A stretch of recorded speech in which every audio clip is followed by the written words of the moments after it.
Përshëndetje, mirë se vini në podcast by Gjuli Radi. Sot kam Armando Hidin, personal trainer prej 12-13 viteve dhe ka 17 vite që merret me palestër. Armando, mirë se ardhe, kënaqësi të kem. Mirë se gjeta. Do ta nisim me një pyetje direkt me pjesën e lifestyle-it, edhe të fitnessit. A mundesh me keni fort mendërisht, nëse nuk je fizikisht? Realisht është një pyetje shumë e bukur edhe domethënë shumë njerëz thonë që mund të jenë të fortë psikologjikisht edhe pse nuk ke muskuj edhe të gjitha këto. Por ti futem nga ana shkencore dhe ana mjekësore, nuk mund të jesh i fortë psikologjikisht nëse nuk je fizikisht. Kur them fizikisht nuk do të thotë që ke muskuj dhe ke forcë. Po të jesh i fortë fizikisht që të kesh një metabolizëm të shëndetshëm, të kesh organet mirë, çdo gjë të funksionojë shumë mirë, sepse të gjitha janë të lidhura. Marrim për shembull, nëse ti vuan nga zorra, ku konsiderohet truri i dytë, nëse nuk prodhohen hormonet, nëse ti nuk je i shëndetshëm, nuk mund të jesh mirë sepse do të ndikojë nga ana psikologjike, kështu që e hedh poshtë gjithën atë. Të kuptova.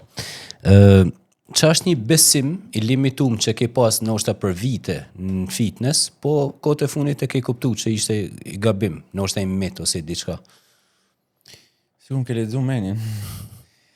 Vitin e fundit, pasi unë u shkëputa 2 vite e gjys nga stërvitja, u riktheva edhe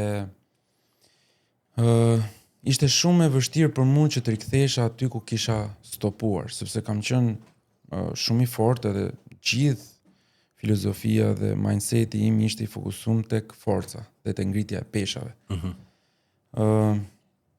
Këtë vit kuptova që të ngresh vetëm pesha dhe të jesh i fortë dhe jo funksional nuk është fare shëndetshme.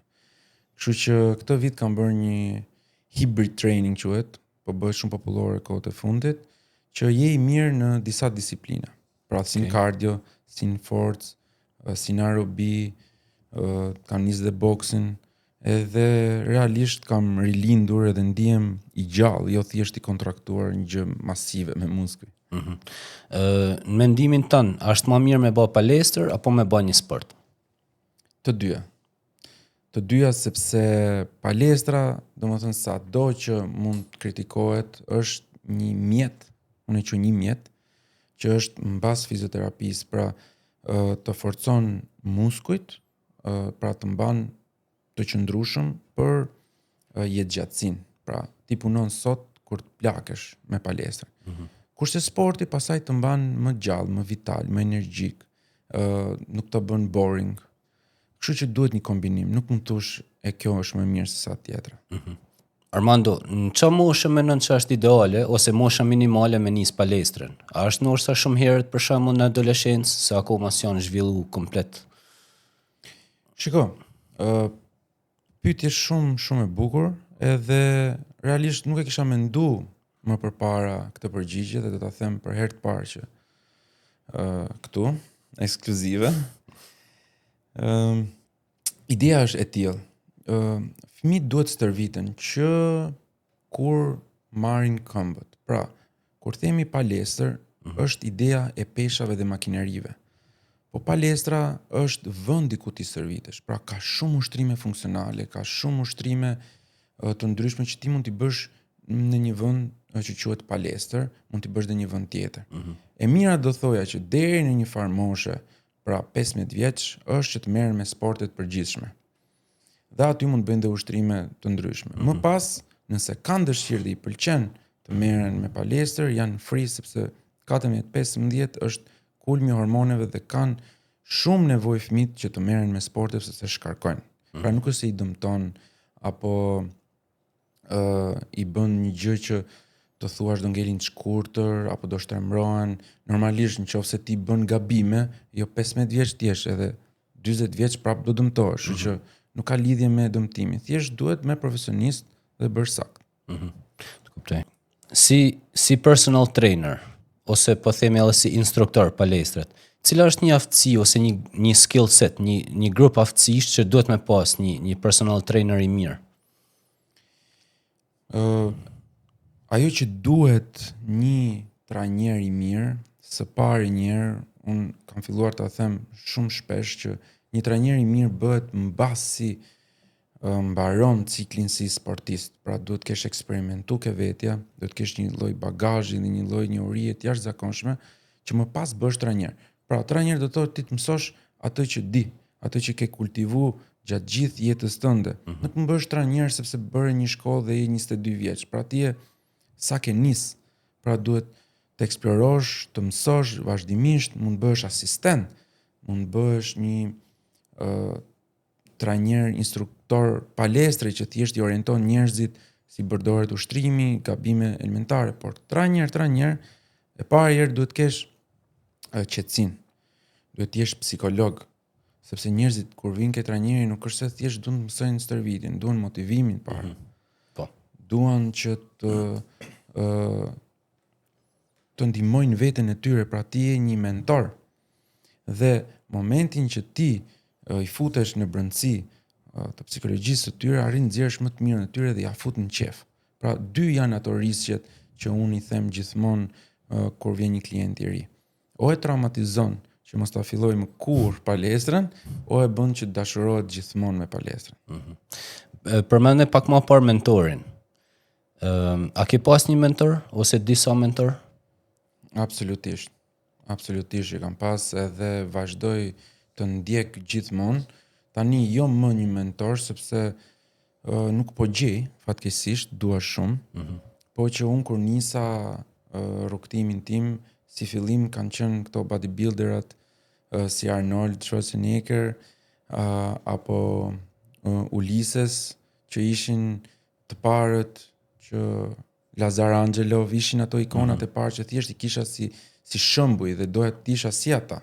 Pas e kuptova se si funksionon bota e fitnessit edhe nuk do bësha kur, por që më pas fillova duke selektu dhe kam ndjekur për shumë kohë ku asnjë nuk e njihte, që ishte Brett Contreras, që ishte the glute guy, i pari që ka promovuar stërvitjen e vitheve sakt, dhe se si femra të bëjnë vithet, dhe unë këtë gjë solla risi në Shqipëri. Pra ishte një tabu që mu me etiketuan edhe më kanë sharë, sepse isha një mashkull që stërvisha vithet e femrave, por më pas filloi të bëj trend edhe ja ku jemi sot që të gjitha reklamojnë vithet. Armando, është më mirë me bë palestër vetëm apo me një shok? Si fillim, duhet një shok, sepse bën më ka jetë me shku në palestër. Por rrugës kupton që është më mirë vetëm, sepse asnjëherë nuk bëhesh, sepse po e la ai, do e lesh dhe ti. Po e le ti, do ta le dhe ai. Ti do të bësh në orën 6, ai do në orën 8. Edhe kështu nuk shkon kurrë në palestër, kështu që o do përfundosh vetë duke bërë stërvitje, ose do gjesh gym body në palestër që takosh gjithmonë aty. Do të jap një justifikim. Unë nuk kam kohë me shku në palestër. Po. Por çdo mëngjes baj 40-50 pompa edhe 40-50 squats. Edhe me atë menjen teme, unë kam bë një full body workout. Kam bë upper body me pompa edhe lower body me squats. Po. A është një rend që ja them vetes apo Shiko, më mirë se asgjë, je super. Çfarë ndodh? Je super mirë, por vetëm do të këshilloja që të shtoje vetëm pull-up, pra hekurin tek, sepse ti punon pjesën para, supe, gjoks, triceps, por dhe këmbët dhe barkun, por shpina ngelet e paprekur dhe problemet më dhaja që vijnë nga kjo është që fillon bëhet një rounded back, sepse shpina edhe nga qëndrimi dhe puna dhe këto fillon shtrembrohet, kështu që ajo që duhet është që të rregullojmë posturën.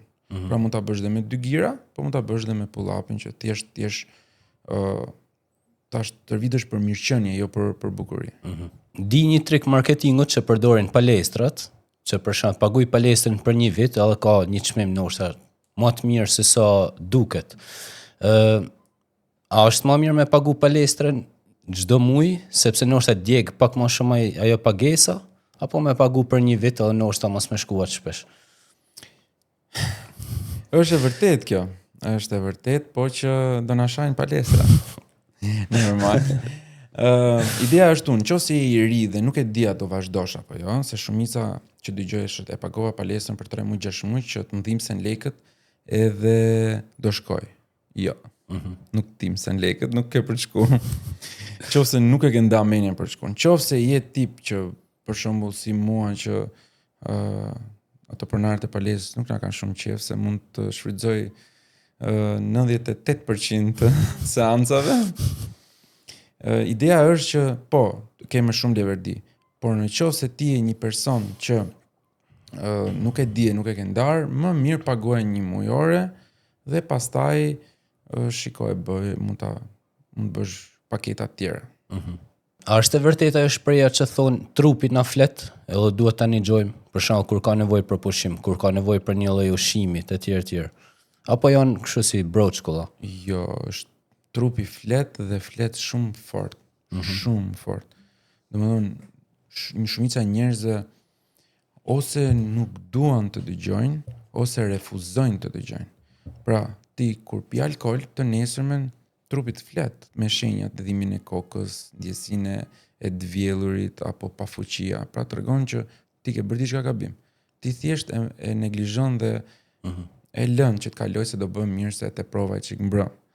Momentin që ti ke një zor të irrituar, ke mungesë për shembull probiotikësh ose ke inflamacion nga që han diçka që ta acaron, për shembull ose stomaku që mund të kesh ulcer, do kesh ndjesi, do kesh një djegje, do kesh dhe ti e shtyn dhe është për të çuditur se si njerëzit mund të harxojnë pafund lek, nëse i gërvishtet makina për t'i vendosur një disje të reja dhe nuk bën një analizë vjetore të paktën.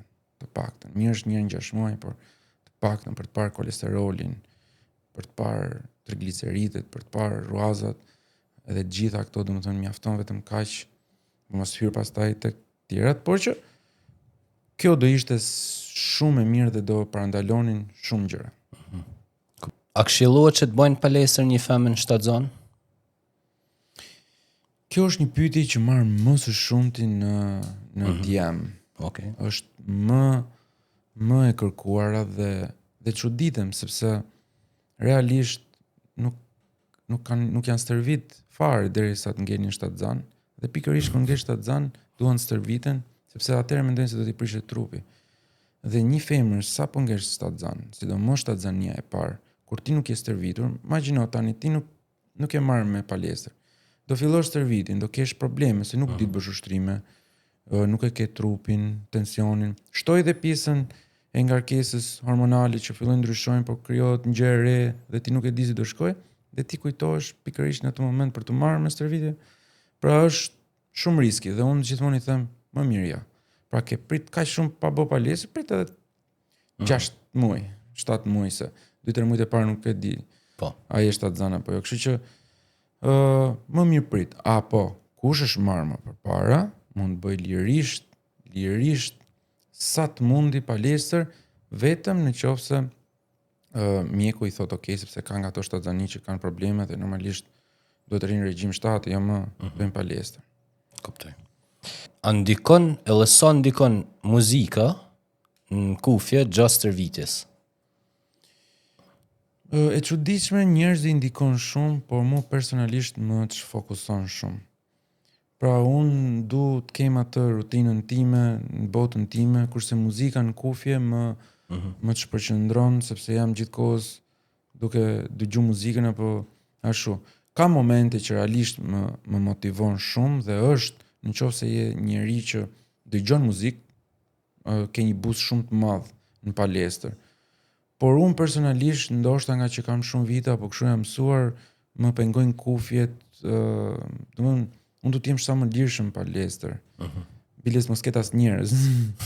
Futem në atë botën time dhe dua atë rregullat e mia. Por përgjithsisht me sa kam parë, të jep një boost sepse vetveti muzika çliron hormone. Kështu që në rast se të ndihesh mirë, patjetër që duhet të dëgjosh shumë muzikë.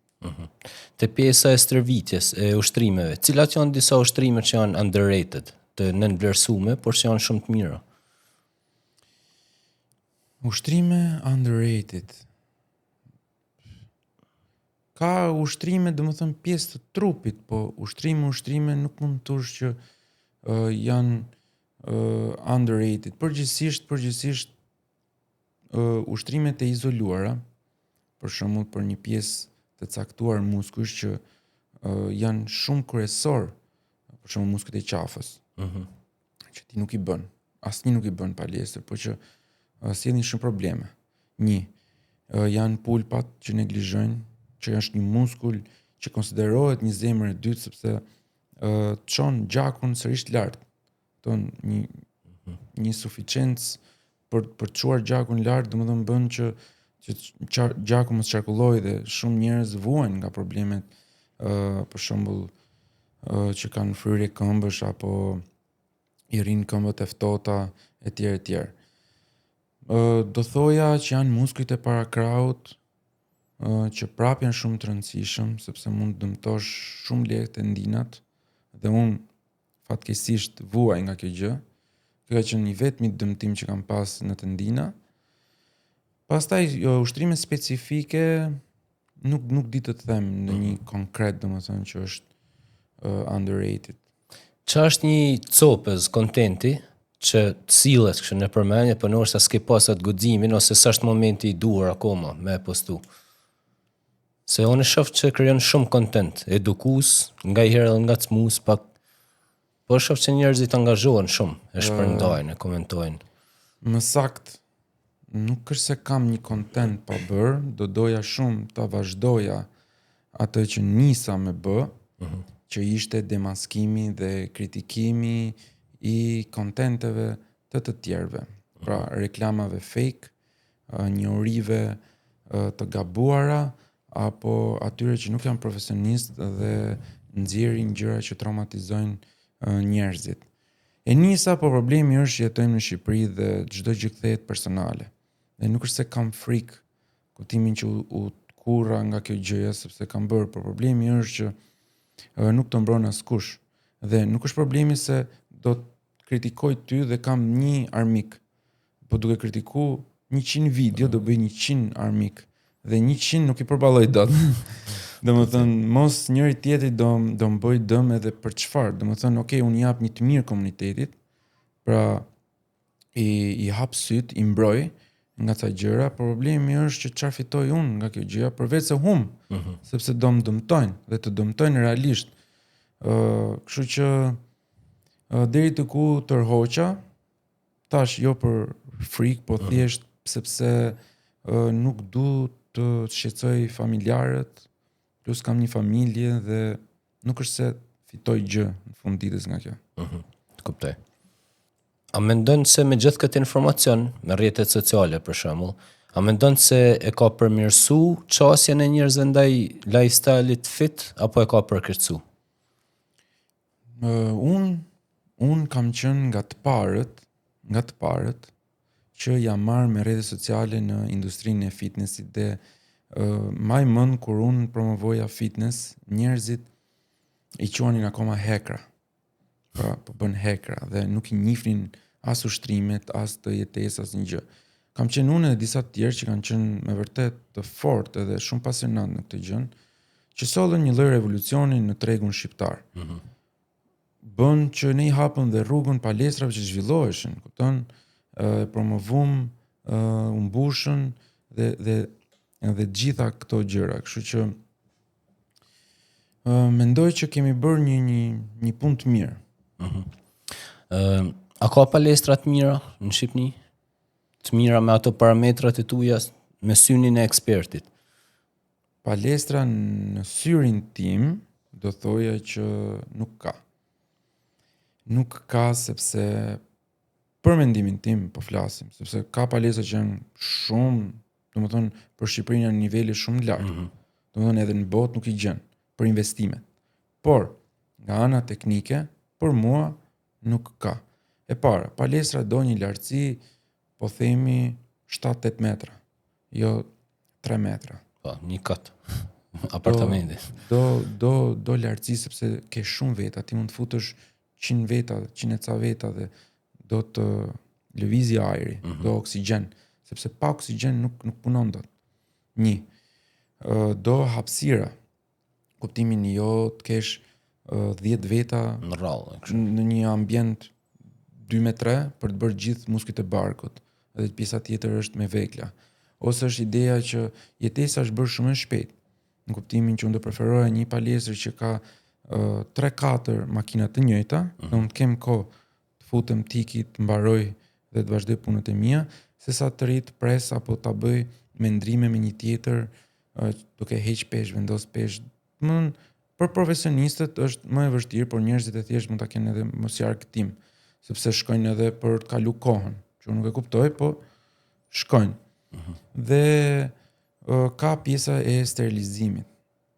Palestra është një nga vendet më të pista. Domethënë ka gjithë toksinat, sëmundjet e lëkurës mund t'i marrësh kollaj fare, ke baktere, virozat. Domethënë në palestra ngelim smur, sepse sjell njëri qarkullon aty, e merr, vjen tjetri dhe rri po aty. Sa do aspirime të vendosësh dhe gjitha këto tash i kanë të gjitha. Problemi është që disinfektimi është tjetër. Janë të shtrenjta. Janë të shtrenjta dhe unë e kuptoj që është biznes dhe privati do të fitoj, por janë të shtrenjta, kuptimin që unë palestrën do ta kem edhe shteti duhet i subvencionojë, kuptimin që duhet i suportoj sepse është e mira e shoqërisë. Pra sa më shumë njerëz fit kesh, aq më pak njerëz spitali ke dhe ti merr frym. Kurse në spitalit i kemi shumë të mbingarkuar dhe nuk po ja dalim dot. Më i mend që më ka thënë një shok në Gjermani, u regjistrova në palestër dhe mora çantën, unë vazhdova kështu me u fut direkt. Edhe më tha aty te recepcioni për të se do bëjmë skanimin e trupit. Edhe më doli tha që isha asimetrik. Edhe nuk mund të bësh në stërvitje ç'a duan, po do bësh me pesh pak më të madh ose pak më të vogël me këtë krahin e tjerë. Kështu që këtë se kam lexuar një herë në Shqipëri. Dakor, edhe jashtë për shembull nuk mund ta kesh në çdo vendi, kjo është një gjë luks. Në palestra më parë në Itali ka ekzistuar një gjë që kërkonin paktën rekomandim nga mjeku që i aftë për të kryer sepse mbanin përgjegjësi. Mbanin përgjegjësi, pra këtë do detyron shteti ose bënin palestrat nga qefi vet. Po le të marrim sikur palestra është thjesht një vend si Calceto që ti shkon luan dhe është e jotja, domethënë risku se çfarë bën ti këtë gjë. Minimalisht duhet rregulluar nga shteti. Palestra nuk ta bën. Palestra është biznes privat. Pra, të ofron mundësinë që ti të shkosh stërvitesh, nuk di, me një personal trainer. Edhe mban ai përgjegjësinë. Di, vazhdo, bëj çfarë duash, uvrave është zgjedhja jote. Por që palestra duhet të ketë kushte teknike, që do të thotë mos ketë pajisje të rrezikshme që ti të dëmtohesh, mos ketë pajisje asimetrike, mos ketë vegla që mund të thyen, të kenë ato kontrollet e ndryshimin e kavove etj. Kuptoj. Cilat janë suplementet që përdor? Suplementet që unë përdor momentalisht janë një EAA, që janë aminoacidet esenciale, përdor një kreatin dhe një protein. A mund të flasësh pak lutem për kreatinën? Se shoh shumë domethënë para gjykim. Kreatina të fryn, kreatina kështu, kreatina ashtu. Çfarë është tamam kreatina? A është e rëndësishme, a është e domosdoshme? Kreatina është, si të them ty, një recharger i energjisë. Dhe përveç se benefiteve, domethënë asnjë të keqe nuk mund të kesh, sepse është super thënë që është e mirë studiuar etj. Trupi jon funksionon me adenozin trifosfat. Dhe sa herë çlirojmë një energji, molekul energjie, ikën një fosfat dhe bëhet difosfat. Është molekula e kreatinës që e bën sërish trifosfat. Pra, kaq bën kreatina, thjesht të jep një lloj energjie dhe të bën një rikuperim më të shpejtë dhe ti mund ta përdorësh për qëllimet sportive. Në studime të mëdha thuhet që të marrë doza të mëdha ndikon edhe tek truri, pra vlera mund të bën trurin më të mirë në memorie dhe në mendim, por që ky është gabimi sepse nuk e lexojnë, është në doza 10-20 gram. Dhe të marrësh në doza 10-20 30 gram është too much, sepse diku do filtrohet, do pastrohet ajo gjë, nuk është se thjesht futet dhe del. Kurse unë personalisht e kam pirë me vite dhe them që doza më e mirë është 2-3 gram që ta pish konstant dhe as nuk e rëndon trupin dhe gradualisht i mbush depozitat dhe pastaj e përdor, domethënë ka trupi aty gjendje për ta përdorur, se nuk është se kreatina është diçka që e pin tani dhe shkon gjak dhe e ke për pastaj. Është një gjë që mbushet gradualisht dhe trupi e përdor, e ka si depo. Pra, do më thonë, nuk ka nevojë me bën një pauzë mas një periudhet? Në qoftë se e merr në 2 gram, 3 gram nuk ka nevojë. Në qoftë se merr dozat më të mëdha, normalisht që ke për t'i lënë pak hapësirë trupit marrë frym, sepse çfarë ndodh? Trupi do marrë aq sa do. Ti mund t'i futesh dhe 100 gram, nuk do marrë 100 gram. Kupton? Aq sa do marrë. Thjesht pjesën tjetër do lodhet ta pastrojë dhe ta nxjerrë. Dhe kjo mund të jetë ajo vetmja gjë që mund ngarkoj trupin.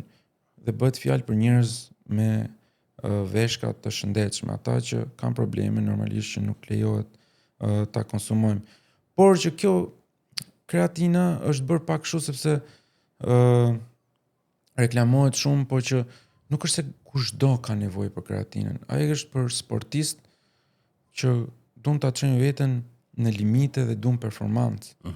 Një njeri që sa ka nis palestrën nuk ka pse, unë gjithë fëmijëve i them, masi bën një vit, 2 vite, po, janë pasionant, duan ta çojnë trupin më tej, merre. Por në fillim ti s'di të bësh ushtrimet, çfarë duhet kreatina. Di që ke trajnu shumë vipa. Edhe kam një gjuhë se kohët e fundit të punu ma shumë me, domethënë me njerëz jo të njoftën, me njerëz të thjesht e tjerë. A ka një arsye specifike pse ke bërë këtë shiftin?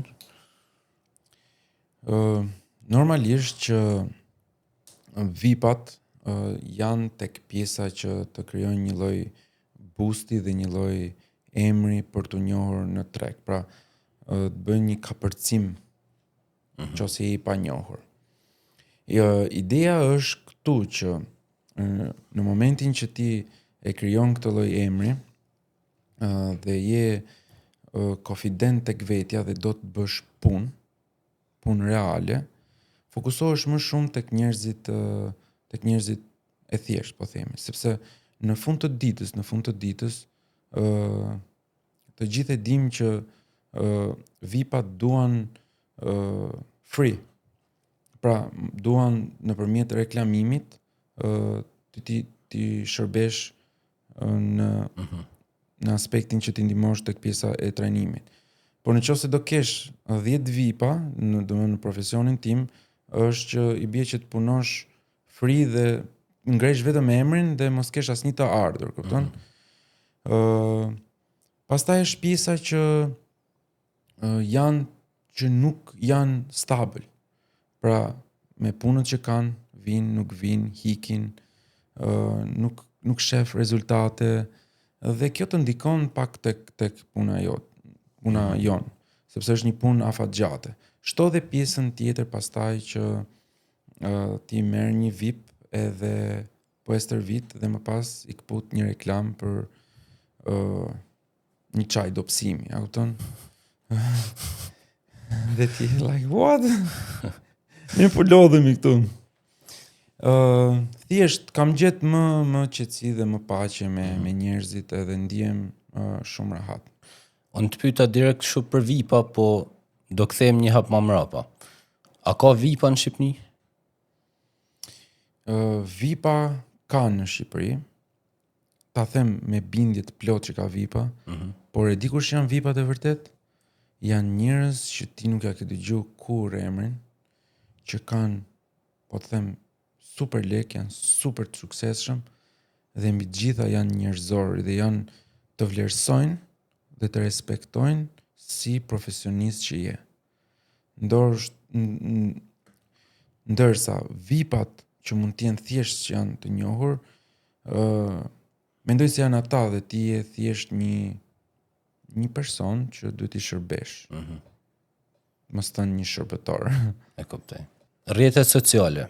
E shoh që je shumë aktiv. Sot kanë ndihmuar rrjetet sociale për me ecë përpara në karrierë? Rrjetet sociale janë gjithçka në punën time. Domethënë pa rrjete sociale nuk do isha as çareku që jam sot. Jo sepse me punë nuk ngrihesh, po që është e vështirë që të qash pa rrjete sociale. Unë jam, nuk e di sot, po kam qenë i vetmi trajner që e kam nis punën pa punuar asnjë ditë në palestër. Pra, unë kam filluar trajnimin e klientëve duke i kap nga rrjetet sociale. Pra, domethënë nuk është se kam punuar, se shumë e lehtë ti je trajner i palestrës dhe të ofrohen për të bërë trajnime dhe duke të parë, duke bërë si profesion futesh në atë rrugë. Por ta nisësh nga zero, thjesht se ti stërvitesh dhe të krijosh një bazë klientësh është shumë e vështirë. Unë kam programet e mia online, që tani bëj muaj për muaj, kam krijuar një komunitet vajzash që janë fantastike realisht, sepse i ndjek, i kam në grup dhe në programin e fundit kemi bërë diku te 450 femra që po kanë super rezultat, jemi tek java e tretë dhe realisht janë super tuese për njëra tjetrën, për t'u habitur, edhe që motivojnë njëra tjetrën dhe e shtyn për ndryshuar dhe ke femra të niveleve të ndryshme, kupton, që kanë halle, kanë punë, ndoshta s'janë mirë ekonomikisht, ndoshta kanë pas një fatkeqësi, por janë aty dhe ndonjëherë shikoj që thon tani mbarova punën dhe po bëj stërvitin, është ora 1:30 e natës. Është bërë si komunitet, domethënë. Bravo, dhe unë për këtë jam super i lumtur edhe që dua ta arris jo thjesht si biznes, po që më jep atë energjinë dhe vibe-in që po ndihmoj edhe jam i lumtur kur i shoh dhe ato të lumtura. Ndalen në pak të bota e errët, në thojza, e fitnessit ose e bodybuilding. Që janë disa gjana që nuk i din shumica e njerëzve. Mas aty në muskujve fit edhe bota e errët e bodybuilding tani së fundmi po fillon të hapet edhe janë bërë pak të ndërgjegjshëm që trupi me muskuj dhe i prerë dhe i madh nuk bëhet pa ato steroidet. Por shumica kanë lobuar që nuk ka efekt ansore dhe që je rehat edhe që mund ta bësh dhe e lën dhe futesh prap, i stimulojnë për të futur. Dhe kjo është ana e errët që përveç se duhet marrësh steroide, të ngrënit në një lloj mënyre për të bërë muskuj nuk është fare e shëndetshme. Pra nuk është se po ti hëngre proteina pafund që të bën mirë trupit, do jesh mirë, sepse e para ngarkon veshkat, e dyta rrit acidin urik dhe ndër vite do depozitohet diku do t'japi probleme, rëndon zemrën, ke probleme me mëlçit, fillojnë këto aknet, çrregullimet hormonale, shumica kanë vështirësi më pas për të bërë fëmijë, kanë filluar femrat. Pra, është një botë shumë e errët që jetojnë me ilaçe, pra sikur janë 80 vjeç, dhe reklamojnë trupin fit, healthy, ndërkohë që ata domethënë nuk janë fare healthy. Pra bodybuilderat nuk janë healthy. Janë sportistë, janë shumë të bukur, kanë një dedikim të jashtëzakonshëm, punojnë fort për të arritur. Nuk mund t'ja mohoj, por nuk janë healthy. Pra, përveç se prishin dhe pjesën që krijojnë një imazh tek të rinj që nuk është real. Pra ty të zhvlerëson veten sepse thon s'kam për të bërë kur dhe trupi nuk të pëlqen. Por mos folur pastaj probleme psikologjike që nuk kënaqesh kur, që je gjithkohës low, depresioni, ankthi. Është një botë që realisht është shumë e lehtë për të rënë te kjo botë dhe është shumë e vështirë për të dalë pastaj. Të kuptova. Në fillim bisedës më the që Zora është truri jon i dytë. A mundesh më shpjegu pak pse është kështu? Është truri i dytë sepse prodhohen disa hormone që e ndihmojnë trupin për të mirë funksionuar. Pra një nga këto mund të jetë serotonina për shembull. Që personat që kanë ankth, medikamentet antidepresive që janë shumë të lehtë janë selective serotonin replacement SSRI, që është diçka që të jep atë gjendjen e qetësisë dhe të bën më pandjeshëm. Pra nëse nuk e prodhon, do ta marrësh nga jashtë dhe do kurohesh. Janë bakteret e mira që bën që të funksionojë flora e zorrës, që ti të përthithësh të gjithë nutrientët. Pra në një zor të keq ti nuk përthith hekurin, edhe ke probleme. Nuk merr vlerat ushqyese, të gjithë proteinat dhe të gjithë vitaminat dhe mineralet që trupit i duhet për të funksionuar. Pra, nëse është baza ku futet ushqimi, për që më pas bën shpërndarjen dhe i jep vlerat në gjak që trupi të mirë funksionojë. Të kuptova. Dalim pak për pjesës profesionale. Di që e baba një fëmijë të mrekullueshëm. A mund të më thush si ka ndryshuar jeta jote? Si ishte Armando përpara dhe pasi u bë baba? Ka ndryshuar, le të themi 360 gradë. 360 gradë sepse tani unë ja kam thënë edhe miqve, derisa nuk bëhesh me fëmijë, nuk e kuptuar që po jeton apo të ketë një kuptim jeta. Mbasi bëhesh me fëmijë, merr e gjithë jeta jote kuptim dhe ke një arsye për të vazhduar, për të luftuar dhe për të bërë çdo gjë. Dhe kur dëgjon atë gjën e vogël që thot babi, domethënë je sigur ke bërë ndonjë shpikje apo ndonjë mrekulli që se ka bërë njëri tjetër, e kupton? Unë e bëra këtë. Okej, por mos thënë që ngel pa gjumë, që harron veten, që je komplet, domethënë kur dalësh e kemi planifikim, edhe kur erdha këtu, domethënë deri minutë fundit isha babysitter, e duke u lidh, hajde merre se kam punë, do mbras. Por që në fund ditës është një emocion kur flen, kur i mban herë, domethënë është për mua është gjëja më e bukur. Ka dhe nga ata prindër që kur kanë pas gruan shtatzan apo ka lindur i kanë braktisur, domethënë se kuptoj. Por për një njeri që është rritur me vlera dhe morale, që të fortë dhe është rritur në ngjyrin e familjes, është gjëja më e bukur në botë. Çfarë do i thush fëmijës tan kur të fillojnë me kuptu pak, me zhvillu logjikën? Çfarë do i thush për Shqipninë? Çfarë pyetje të vështirë më ke bë. Ne kemi nxjerr pasaportën bullgare. Uroj shumë që Shqipëria të bëhet. Për ne që kemi ngelur edhe që kemi investuar edhe kemi vlera dhe kemi diçka për të ofruar, sepse edhe fëmit normalisht kur je vet në rrugën e duhur, do ta çosh në rrugën e duhur. Por nëse vazhdon kështu, kam dy opsione që kam menduar deri tani.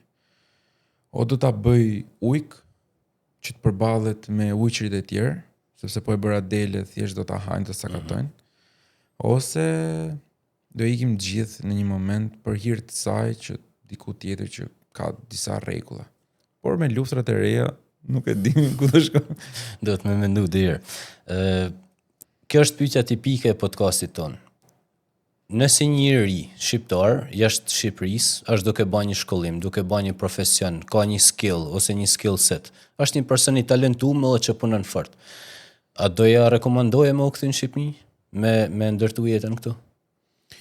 Shiko, Shqipëria të jep disa facilitete në kuptimin që njep dy njerëz, mbaron dy punë, ke më të lehtë për shembull që unë të vija në këtë podcast për shkak të rrethit edhe njohjeve, jashtë ke shumë të vështirë për të çar. Por të çash këtu dhe të çash atje, këtu thjesht do jetosh mirë me 100 hallet e tjera të përditshme, por nuk bëhesh dot shumë i pasur, kurse jashtë ke aq shumë audiencë.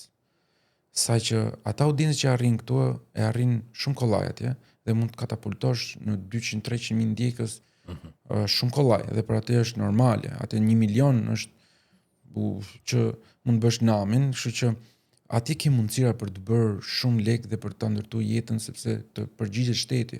Pra nëse ti do të bësh një projekt, mjafton ta kesh të detajuar dhe të ndihmon. Nëse ti punon, njerëzit të vlerësojnë, të dëgjojnë, ke shumë blerës, ke treg shumë të gjerë, sepse sa milion banor për shembull është Italia, Gjermania. Kurse në Shqipëri, aq laj thaj, jemi 2-3 milion, hiq plesht, hiq fëmijët, hiq ato që s'janë të interesuar ke profili jot, sa të ngelin. Po. Ti punon privat. desha me ditë sa informacion ke edhe nëse do ishe ministër i sporteve. Çfarë reformash do kishe bë për sportin në Shqipëri? Tani varet sa do më jepshin buxhet. Po që realisht un jam radikal si person edhe do bëja super ndryshime. Në kuptimin që se do thonë që kështu thonë gjithë për këtime elektorale, po që po t'isha aty, çdo që ndark do ta hidhja tek sportistët dhe për ta bër Shqipërinë një vend që kur sporti të mbizotëroj. Për shembull, më përpara ka pas njohur që Shkodra ishte tek boksi, nxirrte boksier të mirë. Kuksi për shembull Mundës. Vlora, po them kot futbollist. Dhe ka pasur shkolla që ngriheshin dhe trajner profesionistë që nxirrnin të rinj shumë të talentuar dhe sporti do mban larg veseve.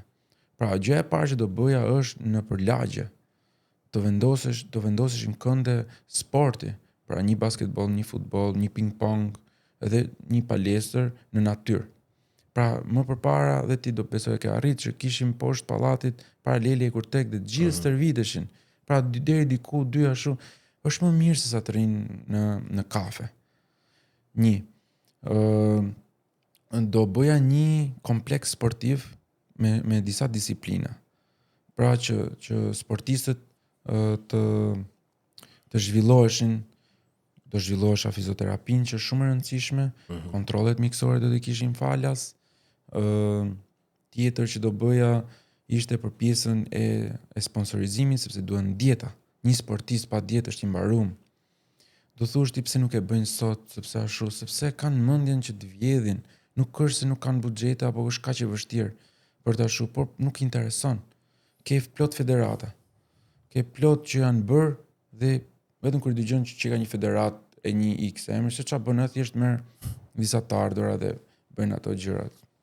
Të kuptoj. Armando, nga jashtë shoft një person të suksesshëm, ke kriju i komunitet, flasin vetë rezultatet për ty, dukesh një njeri i arrirë, po besoj se nga brendësia jote normalisht që ke shumë ma shumë për me arrit. Kush do jetë Armando Hidi mas 5 viteve? Uroj shumë që t'jem një sipërmarrës, pra të kem hapur një palestër, ose t'i futem politikës edhe të bëj këto që thash, nuk e di se si, po të doja shumë të më të krijoja një hapësirë timen për të punuar qoftë edhe pa u paguar, po du shumë që të bëj diçka që të mbahem mend si emër. Kupton, shumica e njerëzve po bëjnë që thjesht punojnë dhe të kenë të ardhura, ndërkohë që asnjë nuk do legacy. Domethënë unë duhet që të mbahem mend si një njeri që dha një kontribut, siç kemi për shembull njerëz që themi ky ka bër, ka dhënë, mbahet më në histori. Pra duhet që të vendos një emër në histori, ndoshta jo mbas 5 vjetësh, po uroj shumë që deri në fund të jetës time ta kem bërë si task. Super. Armando, ishte shumë kënaqësime të pas. Gjithashtu ka qenë nga bisedat më të bukura që kam bërë. Super. Jemi mirëpritën edhe do shohim për ne bashkëpunim. Patjetër. Shumë faleminderit.